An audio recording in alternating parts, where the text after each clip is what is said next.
Oh. Time flies when you're having fun, huh? Yes. Yeah. Okay, so today actually I'm gonna go over first of all the last letters in the book. Actually finish the last section. That's what I want to do today. And then so I won't begin with a review because normally I begin with a review. I'm actually gonna dive right into it and go through the last letters and everything. And then I want to get some feedback from you of things that you know, how you felt, what are some things that you're still struggling with, and because when we're going to begin in the spring, I want to tailor the class based more on your needs and what it is that you want. Because I'm not going to have you get a book, but there's still a lot of things in this book that I could still go over and have an entire lesson about all kinds of things that are related to whatever we need to as far as prayers. And then I will maybe have more PowerPoint presentations and things like that. So so that's what I'm going to do in the next part, and then we'll see what's going on with our time. So before I begin, anybody has any questions, concerns, problems, issues? Do you have any time frame? Do you know when we're going to start again? I think either in February, I believe that's when we're starting, February or March. It's actually. Yeah, because I think we have a break anyway. Yeah, Jackie, go ahead. When do you think we're starting? It'll be in March. In March, we're starting in March. Okay. Yeah, so you will have a long break. Now, my recommendation, like anything else, is that if you can practice on your own as much as you can, participate in services, Shabbat services, because that will reinforce the prayers and the reading, and make sure you follow along, you know, with your prayer book and you see the reading and the prayers. That can really, really help. You know, YouTube has all kinds of videos, and I know of the prayers that you can actually practice the prayers if you want to. So there is lots and lots and lots of resources. Now, sorry, I can also be available. So if you want to meet with me one-on-one on something, I'll be more than happy to do that. Just let me know if you're interested in anything. I think Tracy. We can. I think Tracy is probably still going to host tutoring classes too. Yeah. So if you want that, that would be great. Let me know, and we can have just like you said, maybe a tutoring session with a few of you, one of you. We can just go over some stuff. The thing, sorry, go ahead. Sorry, I was just going to say, does anyone know how Tracy's doing? I know that she and her husband were dealing with COVID last. He's home. Actually, He's home from the hospital. Good. I can update Yeah, you guys. but he's on oxygen. I can update you guys. She's doing very, very well, and her husband is home. Thank God. So Yeah. doing good. Good. I was about to ask as well. Thank you for the update, Alex. No problem. No problem. Yeah, and I'm gonna send you a message sooner than later to let you know exactly about the dates. We're still trying to figure out the dates and see what's going to happen, and then based on that, we'll let you know what's going to happen. So let me just go. Okay, over here. So the last letters that we haven't learned is Kuf, Tzadik, and final Tzadik. Actually, this is the last final letter that we haven't learned. So Kuf has the K sound, just like what other letters that we learned that has the K sound?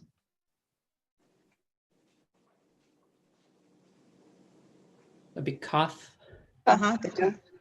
Okay, so remember I told you that Ashkenazi Jews refer to the kaf in the as kaf, right? Sephardic Jews in their services, if you're actually going to listen to their services, they do distinguish between the kaf and the kuf. The kaf is just a k, and the kuf is more like ka. It's all the way lateral, all the way in the ka. Okay.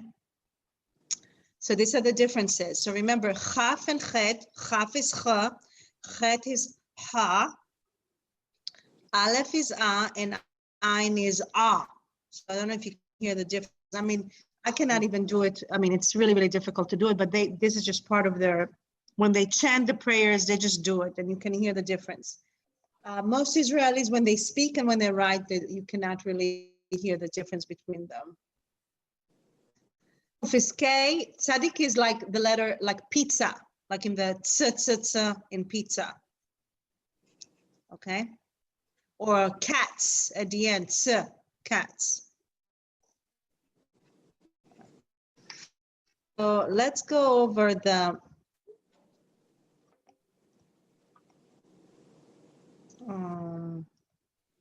Alex. This would be what? This letter is Ka uh-huh. and Ba. And ka. Ka and ka. I'm sorry. Ka and Ka. Sorry. Okay. Could you please read line 1? Sure. Ki. Ka.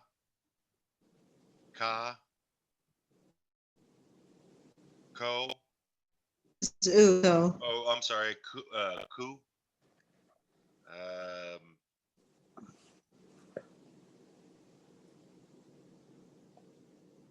Ki.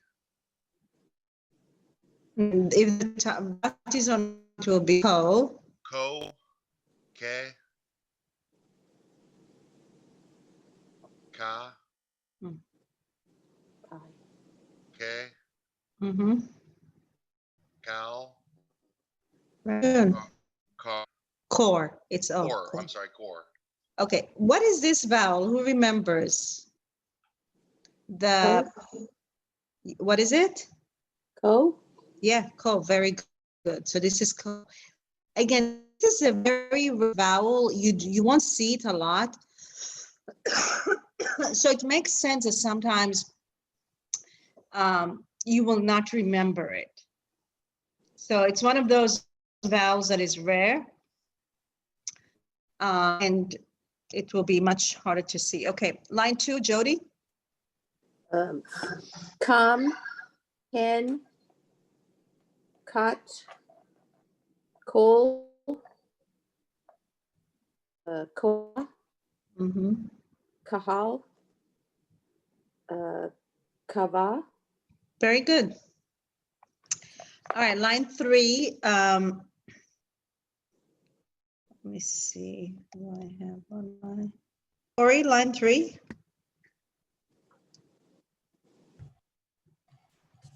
Line 3, that would be Kevel, Mm-hmm. Kodem, An, Mm-hmm.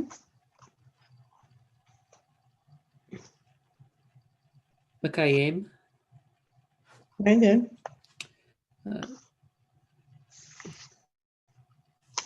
Kodesh, and Kalala. Okay, very good. Line 4, Scott. Line 4. Kehila. Kadosh.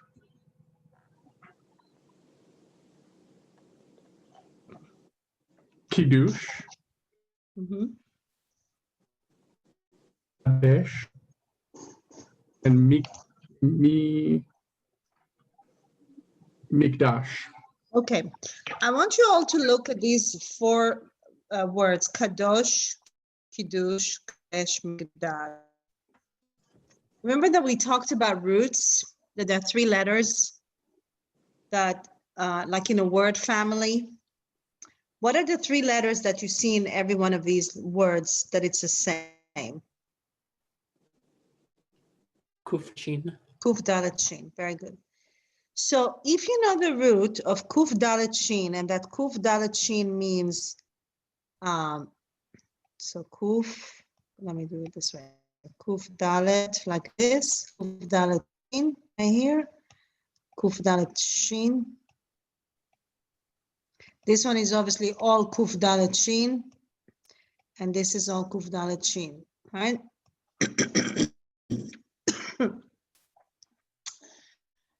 So the root Kuf Dalet Shin means holy. So what is this word right here? What does it say here?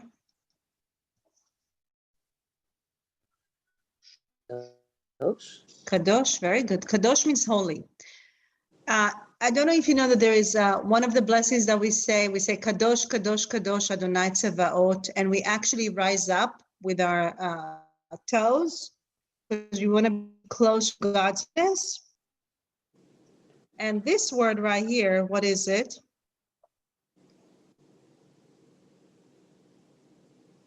Kiddush. And Kiddush is what? What do we do in the Kiddush?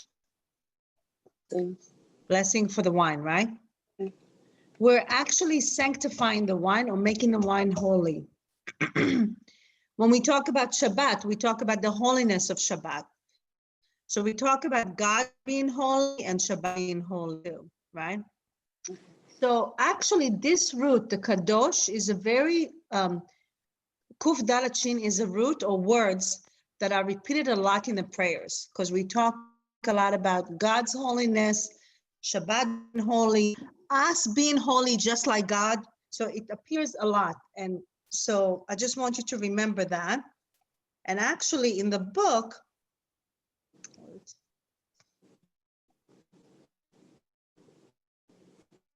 the next page does talk about the root Kuf Dalet Shin. All right, and Mike, could you read the words, please? Sure. Kadosh, Mi Kadesh, Ki Kid Shanu. Okay, so you hear the word Kitshanu where? Where do you hear the word Kitshanu? In most blessing over when Yeah. doing the blessing over candles, in lots of Right, sanctification blessings. exactly. For the Hanukkah, Kiddushanu comes Yep. with a lot. Yep, in Hanukkah, whenever we make any kind of a blessing, we have the Kiddushah, which means holy. So we have the root of holy, and the new means us. So the new at the end of a word always means us, we. Kitshanu made us holy. So these words you hear a lot. So the Shoresh Kuf Dalet Shin means sanctify, make holy, set apart. This appears in formulas when we say a bracha. Bracha is a blessing for doing a mitzvah. This helps us realize that the performance of that mitzvah is a way of elevating ourselves to a higher level of holiness. Okay. So these are all the words that have to do with being holy. So, Eric, could you read some of these words, please? Kadosh, Kaddish, Kiddush, Kedusha, and Kodesh, and then Leshon Hakodesh. Okay, so Kadosh, actually, if you look over here, let me just bring this up. We see Kadosh, Kadosh, Kadosh, right? I told you that there is a blessing in the Amidah. Amidah means this is when we stand up. There are actually 18 blessings, and one of them is called Keduchai, which is God's holiness. And in that Keduchai, there is that part that we say, Kadosh, Kadosh, Kadosh Adonai Tzevaot. Okay? Now, Kaddish, does anybody know what Kaddish is about? The prayer for the dead. No? Yes, exactly, the prayer for the dead. So again, it's talking about, so Kaddish is written in Aramaic, not in Hebrew, actually. And the purpose of Kaddish praise about God's holiness. And you would wonder, and there is no mention of death or somebody's dying or grieving.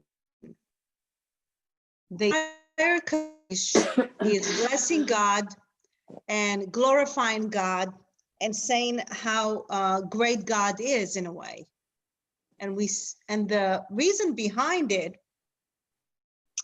is that I guess Rabbi explained it in a way that why isn't any mention of dead when, especially when it is the memorial prayer or you pray for the dead? Why don't you? There's no mention of grieving or none of that. Part of the explanation is that when someone dies, it's very, very difficult for us to comprehend why someone dies. And the only way, I guess, it's to kind of, I guess, give it to God and say that God is great and God knows, I guess, whatever the plan is. Okay, I'd so like that's to what add something to that, please. Sure. The Kaddish did not start out as a morning prayer, which is why it doesn't say anything about death. That's the historical explanation to go with your spiritual explanation. So there are different prayers called Kaddish during the service. They separate the service into different parts. One of them is the mourner's Kaddish. The rest of them have absolutely nothing to do with death. Right. So I wanted to throw that in there. Right. Yeah. But I was also talking mainly about the memorial prayer. Now, I mean, I know that we say Kaddish in other parts in the service that have nothing to do with death.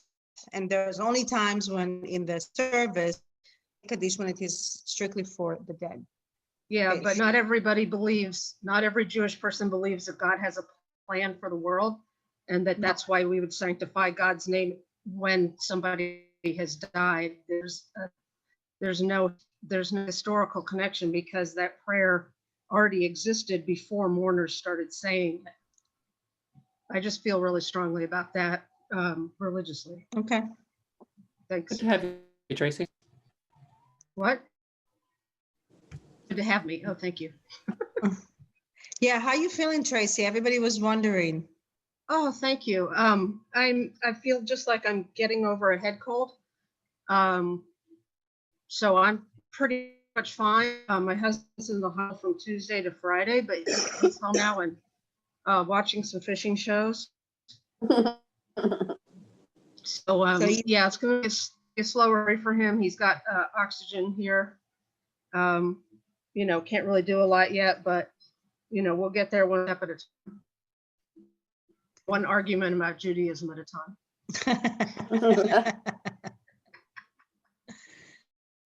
Okay, so Keduchai is holiness, Kodesh is holiness, and Aron Kodesh is the ark. You know, when you go into the sanctuary, you see the Aron Kodesh is where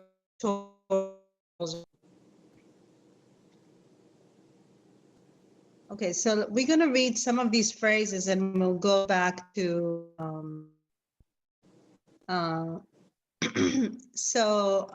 James, could you read the first line?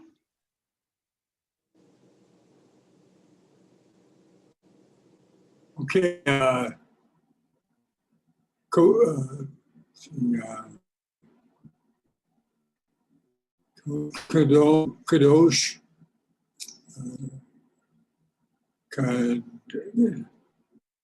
Kadosh.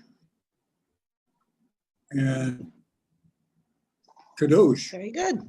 All right, Michelle, number 2.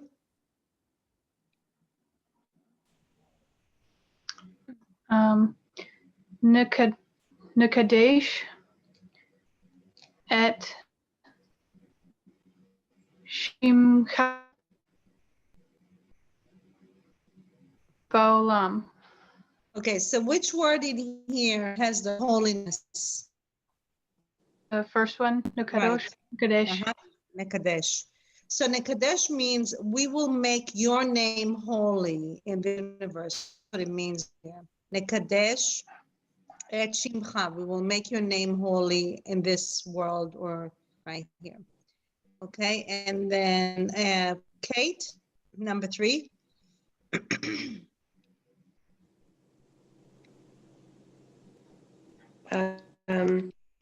Baruch atah Adonai El or Ha-El Hakadosh. No, Hakadosh, very good. Now, the ha at the beginning of a word, ha means the. So Hakadosh would mean then what? The holy. Very good, holy. Now, El, I just want you to remember, I mean, really to know this, El means God, El. So the holy God, that's what it means. So we're blessing the holy God, Ha'el Akadosh. So a way to remember that El is God, remember we say Eloheinu, Elohei, or Elohim. All these words have to do with God. And maybe, I guess, any name that ends with El, like Israel, Daniel, Netanel, Shemuel, all have to do with God in their names. Ariel, it's also God in, okay? All right, and the last one, let's see who hasn't read it all. Peter, could you read line 4? Baruch atah Adonai Mekadesh HaShabbat. Okay, excellent. So what would Mekadesh HaShabbat be then? What would that mean? What do you think it That would is? be making Shabbat holy. Very good. Okay, excellent. Let's move on to the next letter, which is the tzaddik, the tza, and the tz. Yeah. Sorry, I had a question. If you could go back to page 82, where we were still working on Kof. On line 4, the very last word in line 4, the Mikadesh, there's the little under the D, but then there's the dot that's kind of like sharing between the dalet and the shin. Why is the dot kind of over the dalet, not totally over the shin? Okay, so there is a reason why the dot is there. It's because of the these two dots in the back, shva, because of the shva. There is a dot in the dalet. However, it doesn't make a difference in the sound of it. But I'm not talking about the one that in the dalet. I'm talking about the one that's on top of it. So like No, sometimes the O for the sheen. Yeah. Yeah, but look at the word next to it, the Kadesh, and look at how it's written there. I mean, I think it looks like this is bigger and further to the right, and it might just be a typography thing. Yes, it is. I don't think that there is no. It's just, it's a little weird because the word right next to it is virtually identical at the end. So yeah, I'm going to say good eye, but it doesn't affect the pronunciation. No. But I totally see what you're saying. Which is, maybe they just accidentally made it bold or something. Yeah, I know that acts as double duty, but the dalet already had a vowel, so I just didn't know if it mattered pronunciation wise. Yeah. You were at it exactly. Yeah. So you read Mikdash, and because we have it here, Beit HaMikdash, since you brought it up, Beit HaMikdash is the whole temple in Jerusalem. When the temple in Jerusalem existed, is referred to as Beit HaMikdash. So line 8, when you see Mikdash, or Mikdash is the temple, Beit HaMikdash is the holy temple. Synagogue is Beit Knesset, which means a place where we gather or come together. Yeah. So Beit to make HaMikdash- make Yeah, go that ahead. distinct from the holy temple, like what was a house of making holy or sanctification. Interesting difference. So Beit Knesset, which is the synagogue, it means the house of gathering. Where gathering. Beit HaMikdash is the house of holiness, which was the temple in Jerusalem. The next word actually that's interesting or important to know, it's called Leshon Hakodesh. So Leshon is the language of holiness. Do you know which language is referred to? Yeah. Uh-huh. Do you know which language is referred to as Leshon Hakodesh? Hebrew. Hebrew. Yeah. Leshon Hakodesh. Yep. And Aron HaKodesh is the ark. Okay, anything else before I move on to Tzaddik?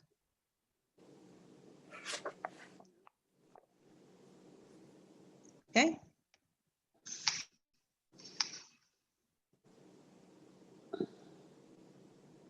So we have Tza and Tza, right? Kelly, could you please, let me make this a little bit bigger, actually.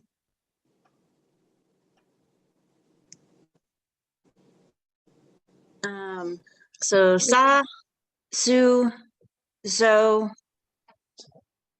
Ze, Zo, what? Ze, and then Z and A. Okay. Now, what is this vowel here? Do you remember? Oh, it's the Se. It's the 5 dots, right? Se. Very good. Okay, so line 2. Theater, Tour, Som, Som, Tzedek, Chitzi. Very good. Let me see. What else I have?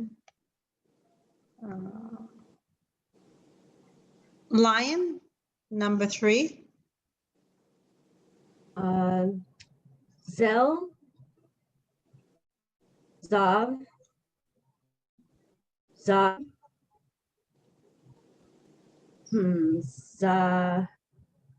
Zadik,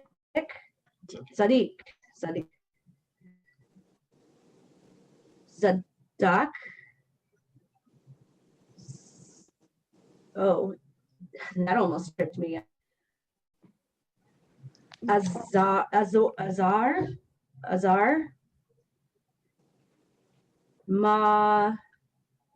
Matzah. Okay, very good. And why did it trip you up right here? I think I know, and I want to talk about it because I wasn't expecting time, I think. So I thought it was going to be 2 seasons Right. myself. Right, and actually, people sometimes confuse between the lion and the tzaddik. They look so much alike that they get confused between the two of them. Okay, so the word here is, what's the word here? Tzedakah. Tzedakah, right. So what do you think would be the root of word tzedakah? What do you think would be the root? Tzedek. Yeah, tzedek, which means what? You know, it means justice. Yeah. So tzedakah, I know that we refer to it as charity. That's the word that we use. But I think it's more than just charity if you think about the root, because the root talks about righteousness, justice. And if you look again at these words, these 2 words, tzaddik and tzadak, it has the same root. So tzaddik means a righteous person. When I say tzadak, that means also to be right about something. I'm right, I'm looking for justice, I'm looking for the right thing to do. So these are some That's why when you know the root in Hebrew, it gives you a whole world of more of an understanding. And root in Hebrew doesn't mean just one word, like one meaning, I mean. Because tzedakah, we refer to, let's say, when we say tzedakah, a lot of us think about, okay, we need to give tzedakah, right? And tzedakah, and actually in Hebrew we said tzedakah, not tzedakah, but I'm doing the tzedakah, right? We have tzedakah box, and we know certain times, like certain holidays, we're supposed to give tzedakah and all of that. We know the concept, we understand it. But root has a lot more meaning than just that meaning.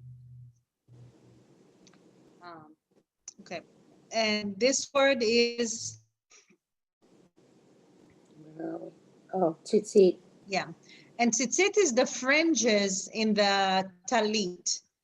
It's these fringes, tzitzit. Now, Orthodox Jews wear tzitzit every day under the clothes. So, and you can sometimes see the fringes under.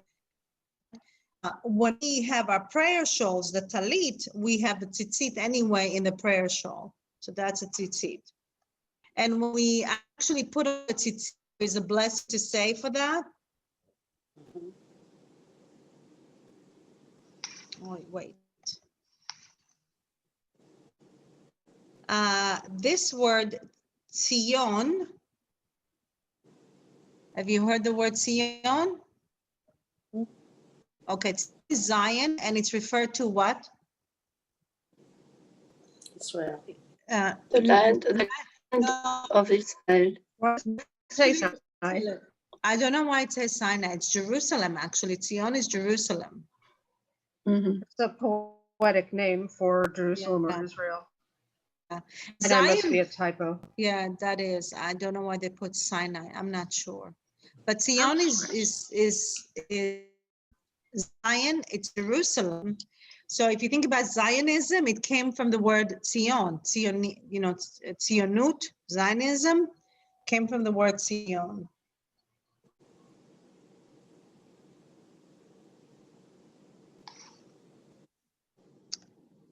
The next letter we'll look at, final tzadik. So this is tzadik, so it'll be tz at the end, right? Yana, could you read line 1?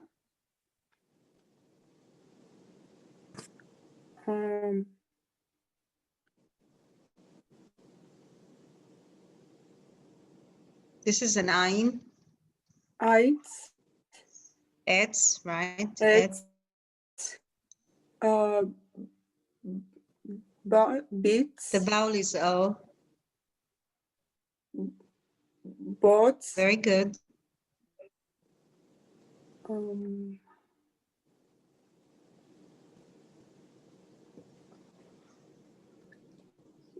Is it R? Okay, so this is a Gimel, gets. Gets.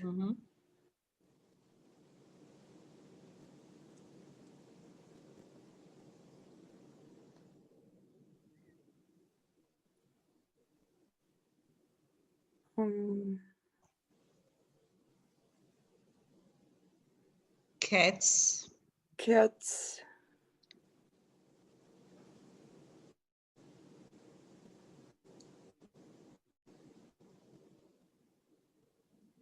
Is it bots? Bits. No, meats. It's a mem. Meats.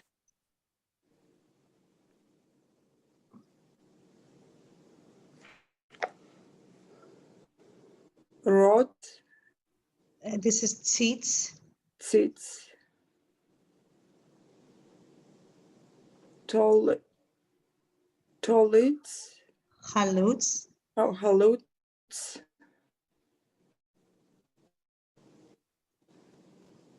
Meretz.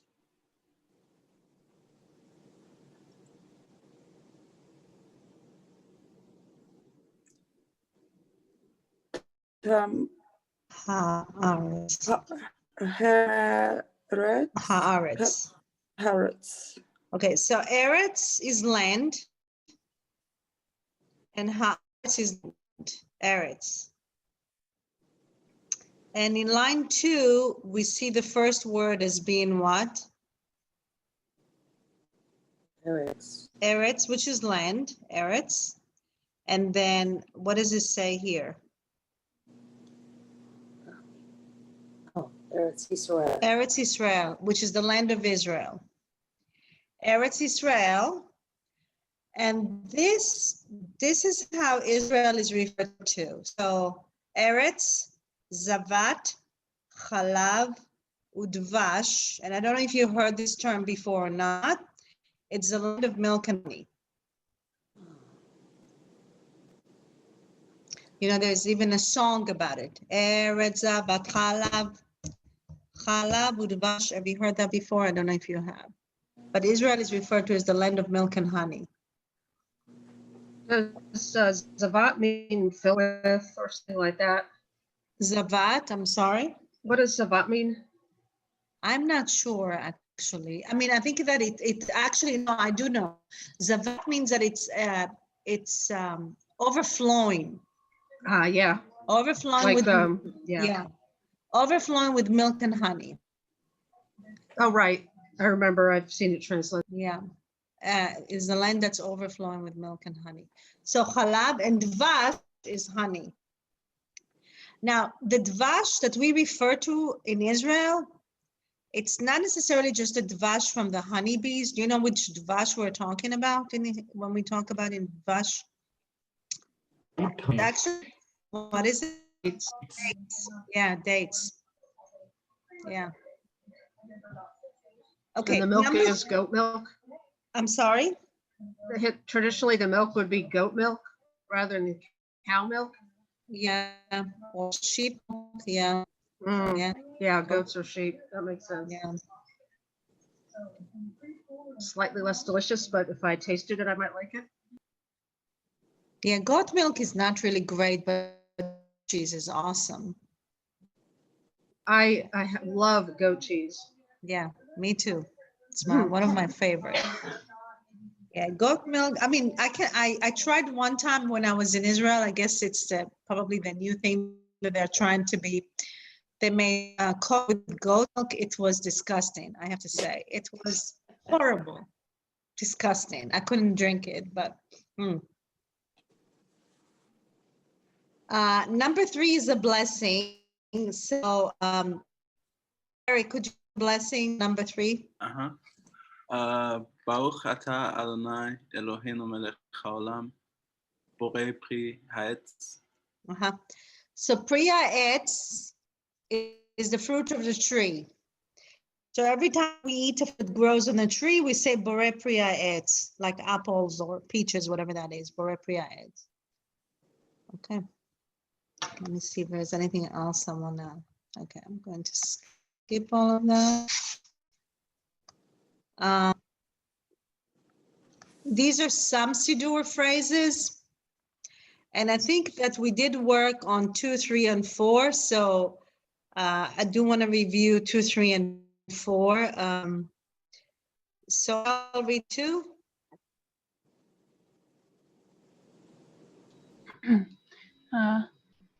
Shema Yisrael Adonai Eloheinu Adonai Echad. And 3, please read. Kate, read 3.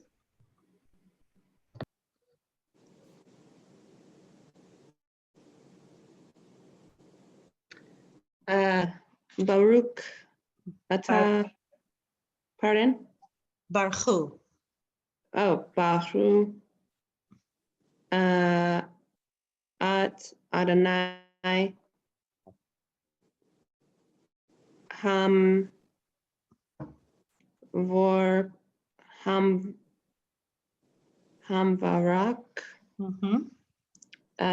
Baruch Adonai Hamorak Le Olam Va'er. Ba'ed, right. So remember we worked over that when we said Baruch et Adonai Hamvorach. Baruch Adonai Hamvorach leolam va'ed. Do you remember when we say that? Baruch et Adonai Hamvorach Baruch Adonai Hambarach Leolam Vaed. Anybody? The call to prayer. Shema Israel. That's it- when you go up for an aliyah. Yes, when we go for an aliyah, that's when we gather all the congregation, right? All right. And then line 4, I don't know, actually, now that I think about it, maybe we didn't go over it. So please read Tori, line 4. Baruch Shem Od Kavod Malchuto Leolam Vaed. Okay, very good. So we do the Shema, and then this is the corresponding line after that. We bless the name and the honor of his kingdom forever. So Leolam Vaed, again, is another word that appears a lot. Leolam Vaed means forever or eternally. That's what it means.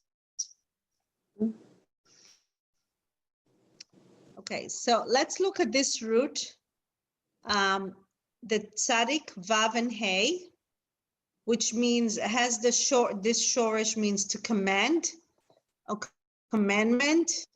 Again, we see this, these a lot. So Peter, what's your wife's name? I'm sorry. Marluz. Marluz. Marluz, could you please read these words? Is this? Let's see. Sa. No, tzi, it's E, tzi. Tzipa. Very good.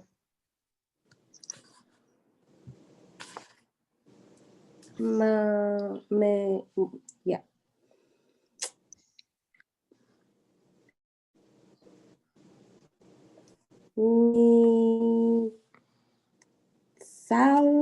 Mitzvah. Mitzvah. Uh-huh. Like bar mitzvah? Yeah, or just to do a mitzvah. Uh-huh. Mitzvah is a commandment. Do you know how many commandments we have? Do you know anybody? Does anybody know how many commandments there are? 613. Yeah, good. 613 commandments. Very good. Okay, now this word is sometimes, these two words can be very confusing and difficult, but they appear a lot. So because the reason why sometimes people get confused is because they see the dot in the vav and they think it is an u. So sometimes they say vetziuanu or something like that, but it's actually vetvanu because there is a vowel underneath it. Vetzivanu. Now, this word bemitzvotav or mitzvot, again, it's very confusing because we look at the O and we think that it needs to be bemitzotav. But the way to remember that it's actually a vav is because there is a vowel before. So it will be bemitzvotav. Do you understand what I'm saying? Okay, let me do it this way. I know that, just give me a moment. Because these are words that sometimes people get confused, especially the word b'mitzvotav, because it looks like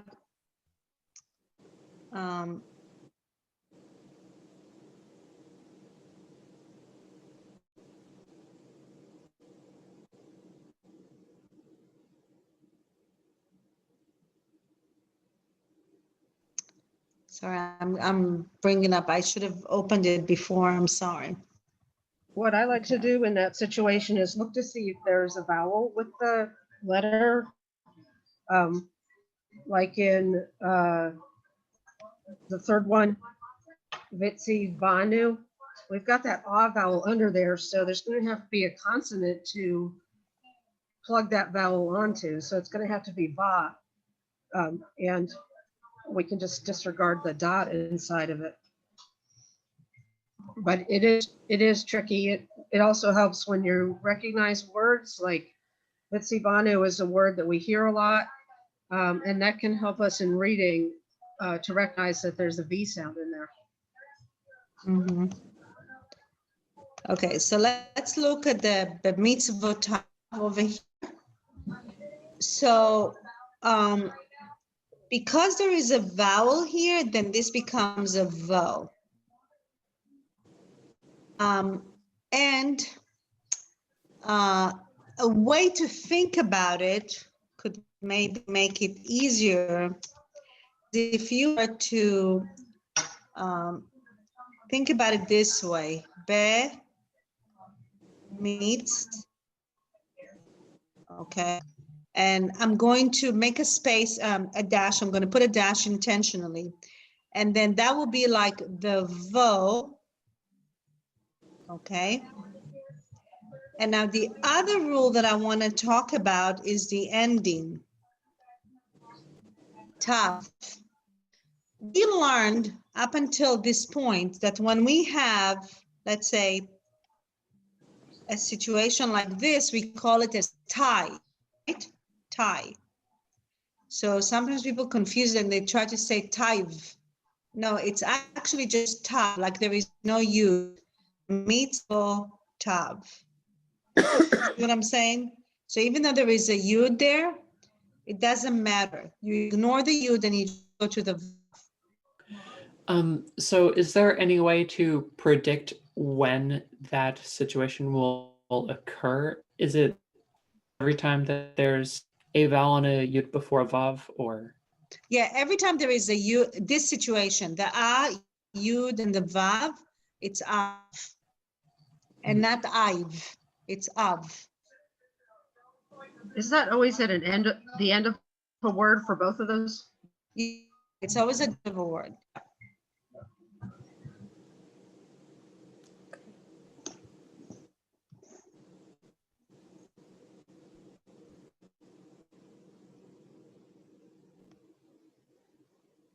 Be mitzvot tav, and that would be the way to break it down. Be mitzvot tav. So this vowel here is e. This is silent s. This becomes a vo tav. Mitzvot tav.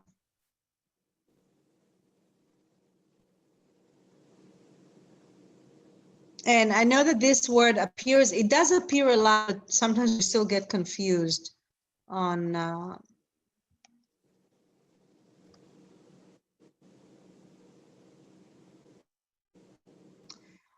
The same thing goes for the word mitzvot. It's the same thing. Mitzvot, which are good deeds.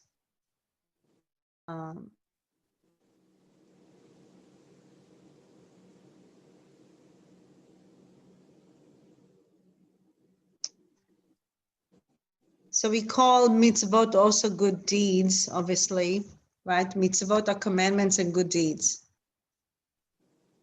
And this is the one in the, as far as the blessing, Baruch atah Adonai Eloheinu melech haolam, asher kiddushanu b'mitzvotav v'tzivanu, who makes us whole commandments and commands us to. All right, any questions about the mitzvotav?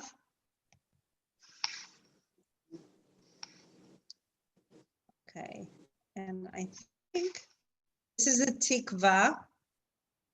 A tikva means the hope. This is the Hebrew anthem. The end of it is Eretz, Zion, V'Yerushalayim. Eretz is land. What did we say Zion is? Jerusalem. And V'Yerushalayim is also Jerusalem.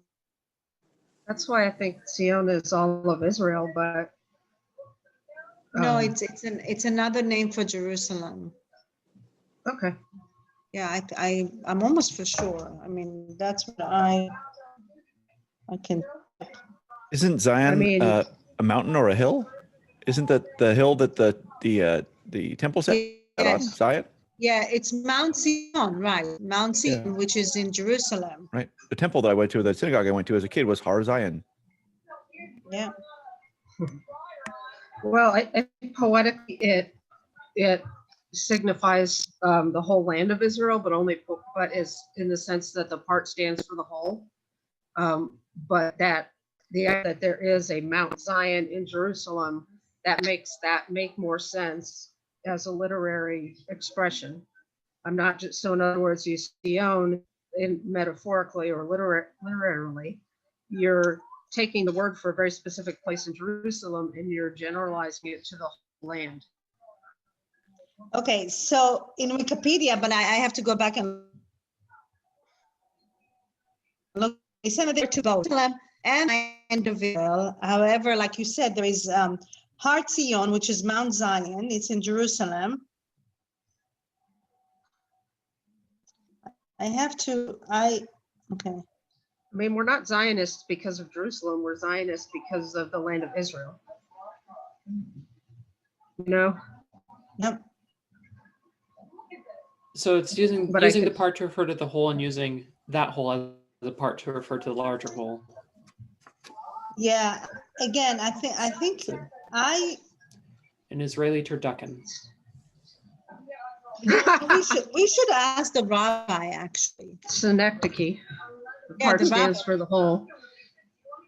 Yeah, I've always Yeah. known that Zion was another name for Jerusalem, but we can ask the rabbi. And I mean, I know that Zionism, the term Zionism came from Zion, right? But that's what I know. I think we're all right in some way, except for the turducken. That's just wrong. Okay, so congratulations. You finished all the Hebrew letters and vowels. And I mean, that's amazing. We were together for, I don't know, 8 sessions. So that's pretty cool if you think about it, that you learned a whole new alphabet and vowels and some concepts in about 2 months. So that's really amazing. Of course, there is so much more to learn. When it comes to a language, you actually never stop learning. I mean, in anything, I guess, it doesn't matter how much you know, you never know, there's always more to learn. So it just depends how much you want to learn. So I want to hear from you some feedback. I'm going to give you some moments to say, what are some things that maybe worked well? What are some things that you think that maybe needed to be reinforced more? I know that maybe sometimes maybe the pace was too fast or too slow or whatever you're thinking. And also, what is the vision after? Now, what do you want to do next? So I just want to, we have about 7 minutes and I want to hear what you have to say.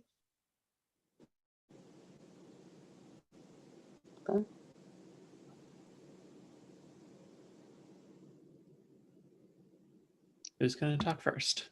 Okay, go ahead. I would say that, so the concept of the alphabet is the easy part. The difficult part is the rote memorization. That's the hard part. That's where you really got to put in the work. I sent an email out to the group early on in this block.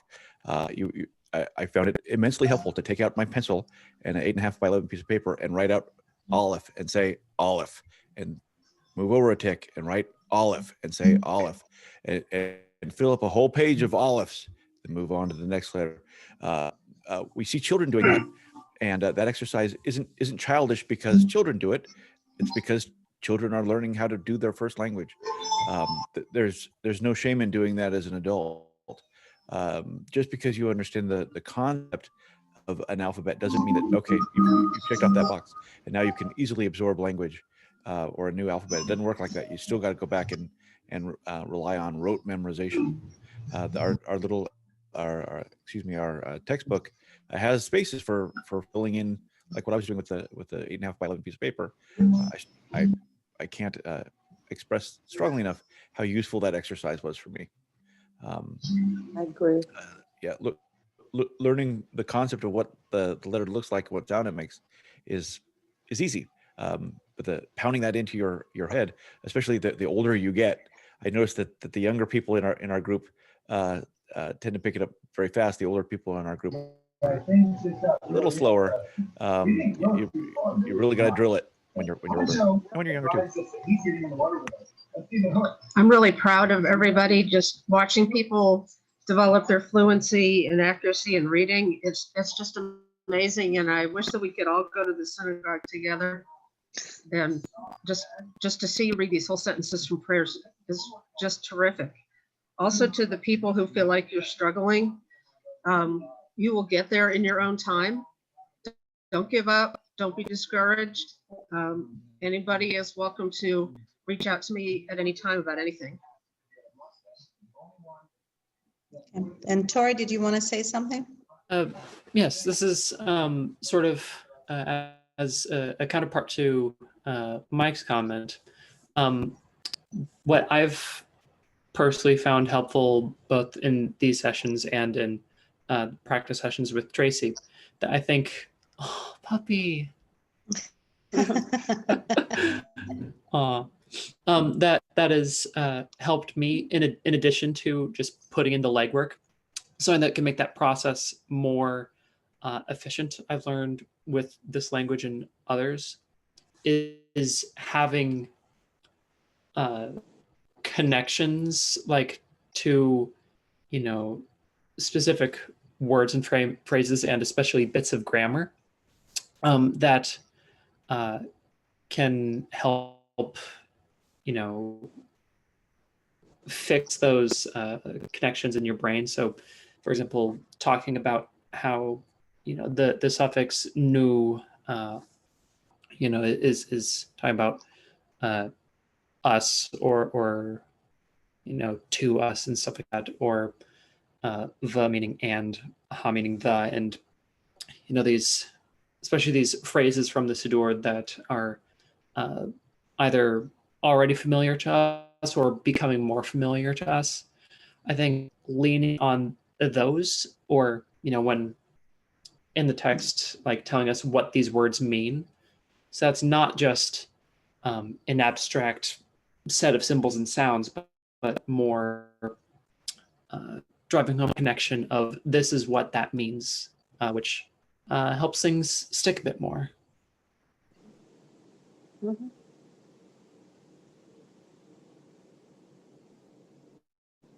Anybody else? Okay, so I'm going to say a few words. First of all, I do want to thank you for being here and making the commitment to be here every Sunday. I mean, I know that, it's actually been a great pleasure for me to meet all of you. And I'm really, really, really impressed with, with a short amount of time. Today, people were reading, with a short amount of time. And I know that we didn't have enough time even to practice reading, because it's only an hour. An hour is really not a very long time if you think about it. Within an hour, people are able to pick up the letters, and they were reading. They were reading words, they were reading sentences. So this is quite impressive, and you should really be proud of yourself for doing this. I love teaching, and I appreciate my students, again, being here with me, coming with me and doing all of that. So I really do appreciate each and every one of you taking the time and being here. Thank you. Yeah, thank you. I mean, toda rabah for being here. I mean, it's really important what you're doing. And, I guess it's never too late to learn another language. It's never too late to take the time and, become more spiritual. So my intention, I guess, for the next times that we're together is actually to focus more on praying with kavanah, which is with intention, which means we're going to look at the prayers or the blessings, whatever it is, and just kind of like dice them or break them down to have the deeper understanding meaning of what the blessing or the prayer mean. Obviously, we will not be able to understand every single word or to know every single word, but we're just going to take some concepts or some ideas from the prayer or the blessings. We're going to talk about them. We're going to understand them, so that when you're going to go to the synagogue and you're going to be in service, that you will actually will be able to pray with kavanah, because you will understand what the prayer or the blessing stands for. So this is my intention for the next time. So I'm going to pick and choose certain blessings or prayers.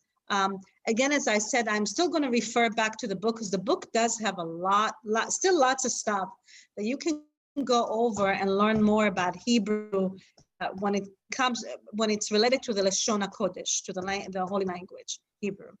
Okay. So again, Toda Rabah, thank you very much. I appreciate each and every one of you for coming and spending your Sundays with me. And Rabbi, we have a question for you. We were actually talking about the word Sion, and we wanted, I thought that Sion referred to Jerusalem, or maybe, and somebody said maybe the whole land of Israel. And and then I went to look kind of like online to check, but we just wanted to know what you knew about it before we move forward. You are muted, Rabbi Sasso.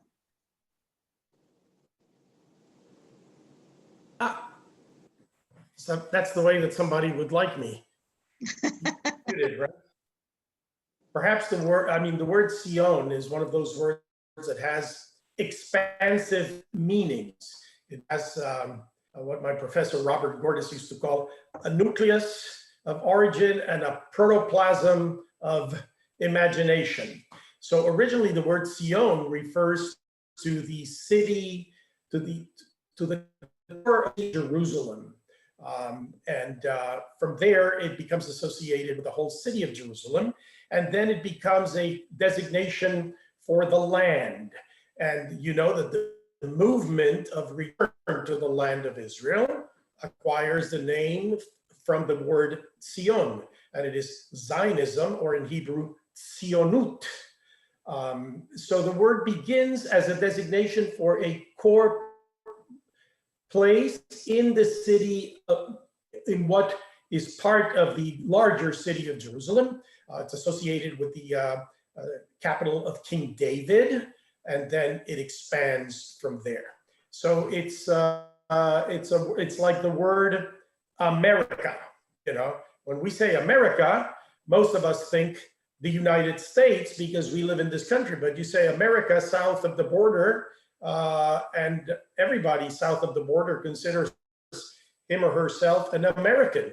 I am an American, even though I didn't come to this country and became an American citizen until much later. But South Americans, Latin Americans, Central American, Hispanic Americans. So America has a limited concept, a broader concept. The same with the word Torah. The word Torah means teaching in origin. It can refer to a specific instruction in the Torah, a specific instruction, or it can refer to the collection of instructions, say in the book of Leviticus, Torat Kohanim, the Torah of the priests, or then becomes applied to the entire 5 books of Moses. And then sometimes it's used generically as a reference to the entire Bible. And sometimes we say a life of Torah, and there Torah means Judaism. So words have nucleus meanings, and then they have expansive meanings. And that's what happens with the word Zion, Zion.